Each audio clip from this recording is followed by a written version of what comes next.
Hey guys, this is Jashan. Today we are going to talk about self-introduction, how to introduce yourself. You may have to introduce yourself to an interviewer, to millions of people on a stage or to your new class. So today we are going to talk about each and every aspect of self-introduction, how to represent yourself in front of others. Because what you will say in your introduction will remain in their mind as your perception.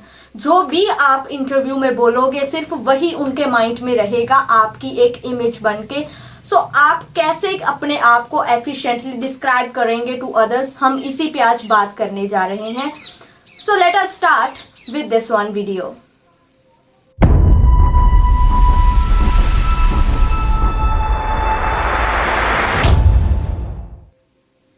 Before starting, if you are new to my channel, kindly subscribe and press the bell icon to get notifications of new videos first. और अगर आपको इस video को देखने के बाद कोई भी ऐसी चीज़ लगी कि जिसके बारे में आप मेरे से पूछना चाहते हो कि ये कैसे होगा या कुछ भी, कोई भी आपके मन में डाउट हुआ तो आप मुझे मेल भी कर सकते हो. लिंक डिस्क्रिप्शन में दिया हुआ है और आप यहाँ पे कमेंट करके भी मुझे वो क्वेश्चन पूछ सकते हो. I will definitely reply. So चलिए शुरू करते हैं विद आवर सेल्फ इंट्रोडक्शन. तो सबसे पहले सेल्फ इंट्रोडक्शन के एस्पेक्ट क्या होंगे वो मैं आपको स्क्रीन पे डिस्प्ले कर रही हूँ.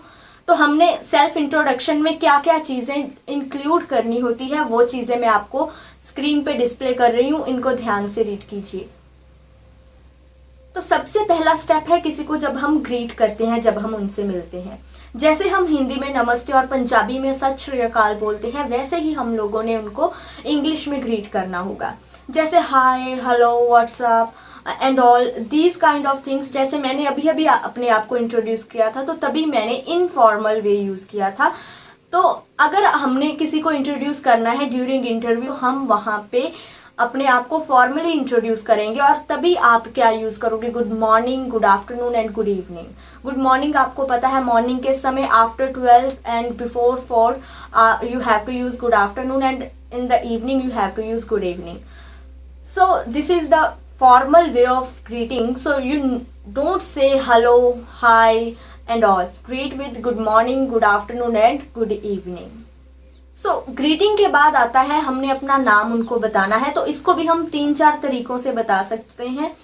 तो पहला तरीका है जैसे मैंने अभी अभी यूज किया था, this is Jashan. So we can use this is and your full name. So like this is Jashanpreet Kaur, this is my name. Okay, so I can introduce like this is Jashanpreet Kaur or I'm Jashanpreet Kaur or myself Jashanpreet Kaur, but don't use myself because this is grammatically wrong sentence. So never use myself in the interview. You can use I am Jashanpreet Kaur, my name is Jashanpreet Kaur, this is Jashanpreet Kaur. You can use these 3 methods. Never use myself Jashanpreet Kaur. After your name it comes to your place. So for telling your place you can use 2 methods. First one is I belong to and your place. For example, I belong to Faridkot. And the second method is I'm from Faridkot, I am from and your place. I'm from Faridkot, I belong to Faridkot. और एक और बात मैं आपको बताना चाहती हूँ कि अगर मान लीजिए कि आप सेम सिटी से हो और उसी सिटी में आपकी इंटरव्यू है तो आप ऐसा बोल सकते हो I belong to Faridkot itself. For example मैं फरीदकोट से ही हूँ और मेरी फरीदकोट में ही इंटरव्यू है तो मैं कैसे बोल सकती हूँ, I am from Faridkot itself, I belong to Faridkot itself, कि मैं इसी सिटी से ही बिलोंग करता हूँ. So after place this comes to qualifications. ये डिपेंड कर सकती हैं कि आप स्कूल स्टूडेंट हो, आप कॉलेज स्टूडेंट हो या फिर आप ग्रेजुएट हो, जॉब के लिए इंटरव्यू दे रहे हो, वहाँ पे आप अपनी इंट्रोडक्शन दे रहे हो. अगर आप स्कूल स्टूडेंट हो तो आप 2 तरह से क्वालिफिकेशन बता सकते हो. आई एम इन 6. तो जब भी आप ऐसी बात करोगे like I am in 6th, ये रॉन्ग हो जाएगा. Never say 6th, 7th, 8th, 9th. You have to tell them I am in 6, I am in 7, I am in 8, I am in 9. Second method to tell is I am in 6th standard, I am in 7th standard, I am in 8th standard. So if you are using standard, you need to say 6th, 7th and 8th. Otherwise you have to use in first one method like 6, 7, 8 only. So now if you did your plus 2 and you are pursuing your graduation, then I am pursuing my graduation. I am pursuing my BTech. So when you can use this, sometime क्या होता है ना कि हम लोग BTech कर रहे होते हैं और हमारे जो इंटर्नशिप वाले मंथ्स होते हैं, हमने तभी अपनी इंटरव्यूज देनी होती हैं, हम अभी उस ग्रेजुएशन में होते हैं लेकिन हम तभी इंटरव्यू देने लग जाते हैं, तो तब हम ये यूज कर सकते हैं। परसुइंग का मतलब होता है कि हम उसमें हैं, हम वो स्टडी अभी कर रहे हैं। सो आई एम परसुइंग बीटेक का मतलब है कि अभी मैं बीटेक कर रहा हूँ। I am pursuing my graduation mean मैं अभी अपनी ग्रेजुएशन में हूँ। और मान लीजिए आपने अपनी ग्रेजुएशन कर ली है, तो आप कैसे इंट्रोड्यूस करोगे? I am BTech CSE। मैंने बीटेक कर रखी है तो मैं इंट्रोड्यूस करूंगा I am BTech CSE। I am graduate in this. I am PhD in nano technology.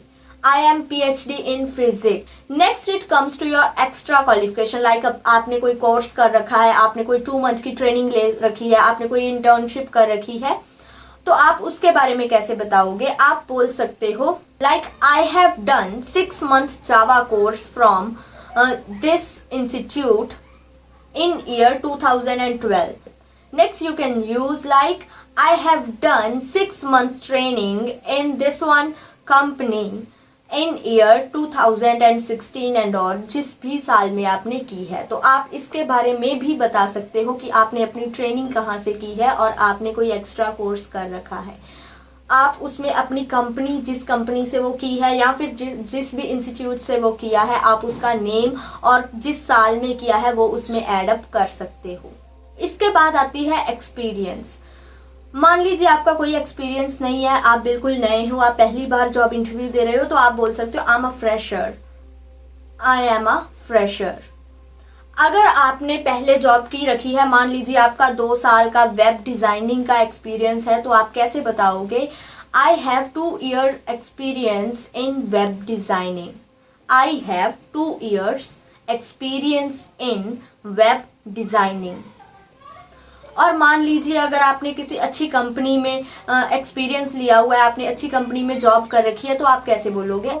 I have 2 year experience working in HCL as a web designer. मान लीजिए आपने वेब डिजाइनर की पोस्ट पे काम किया है HCL कंपनी में 2 साल के लिए, तो आप कैसे बताओगे? I have 2 years experience working in HCL as a web designer. I hope you understood this. So you can mold these lines according to your qualification and according to your experiences. Next you have to tell about your strengths and weaknesses. In your strength you can tell like I am a multitasker, I am optimist, I am a hard working person, I am very good at time management. सो आप अपनी जो छोटी छोटी आपकी जो की skills हैं, जो स्मॉल स्किल्स होती हैं, जो आप में बहुत अच्छी हैं, आप उनके बारे में इसमें बता सकते हो। जैसे आप बहुत अच्छा कोई टाइम मैनेज करते हो, आप एक साथ 2-3 काम कर सकते हो, आप बहुत अच्छा सोचते हो, आप पॉजिटिव सोचते हो, you have a positive attitude, so you can tell all these things to the interviewer. और इन वीकनेसेस अगर आप बता रहे हो कि अच्छा मेरे से ये नहीं होता, मेरे से वो जावा का ये कुछ नहीं होता, मुझे ये कोडिंग नहीं आती, तो वो आपकी इंटरव्यू पे बहुत बैड इम्पैक्ट डालेगा। तो आप कैसे अपनी वीकनेस बता सकते हो? आप कह सकते हो I can't say no to people. मैं कभी किसी को काम के लिए मना नहीं कर सकता या कर सकती।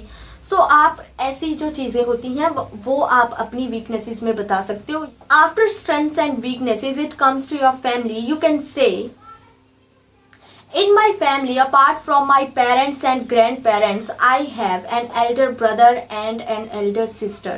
मान लीजिए आपके घर में आपकी मदर, आपके फादर एंड आपके ग्रैंड पेरेंट्स भी हैं और उनके अलावा आपके एक बड़े भाई और बड़ी बहन है, तो आप कैसे बोलोगे? In my family apart from my parents and grandparents I have an elder brother and an elder sister. अगर मान लीजिए आपके भाई बहन है ही नहीं, तो आप ये चीज़ स्किप कर सकते हो। In my family I have my parents and grandparents और आप ऐसा भी बोल सकते हो कि apart from my parents and my grand parents I have 2 siblings. Siblings mean भाई बहन जो भी हमारे होते हैं। तो आप ऐसे अपनी फैमिली को भी डिस्क्राइब कर सकते हो। So next it comes to your hobby.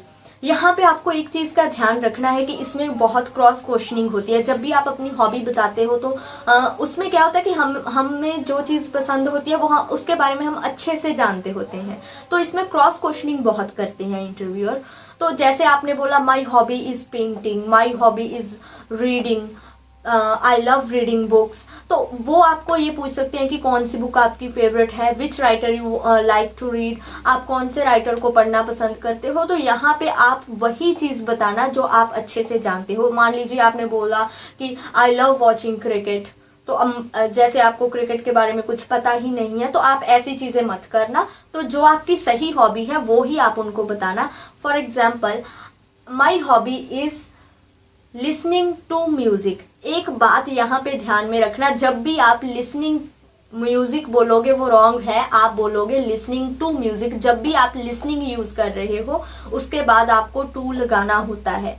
So I love listening to music. इसके बाद आपको अपनी इंट्रोडक्शन को एंड करना होता है। यू हैव टू से that's all about my self, thank you so much. That's all about myself. Thank you so much. So I'm gonna provide you a demo introduction.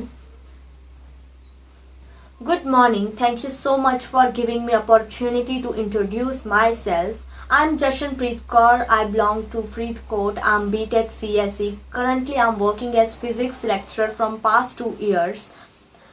I did Java course in year 2018. In my family, apart from my parents, I have a younger brother and a sister. I love painting and reading books. I also love listening to music. I am very hardworking person. I am optimist and I am very good at time management. That's all about myself. Thank you. So I hope self introduction को लेकर आपके सारे doubts clear हो गए होंगे। तो मिलते हैं नेक्स्ट वीडियो में। अगर आपको ये वीडियो अच्छी लगी है तो प्लीज़ इसको लाइक कर दीजिए, इससे मुझको मोटिवेशन मिलती है और अच्छी अच्छी वीडियोस बनाने के लिए। और अगर आपके पास मेरे लिए कोई सुजेशन है तो आप उसको भी कमेंट कीजिए, या फिर कोई क्वेश्चन है तो आप उसको भी कमेंट कर सकते हो। Thank you so much. मिलते हैं नेक्स्ट वीडियो में। बाय। वाहिगुरू जी का खालसा, वाहिगुरू जी की फतेह।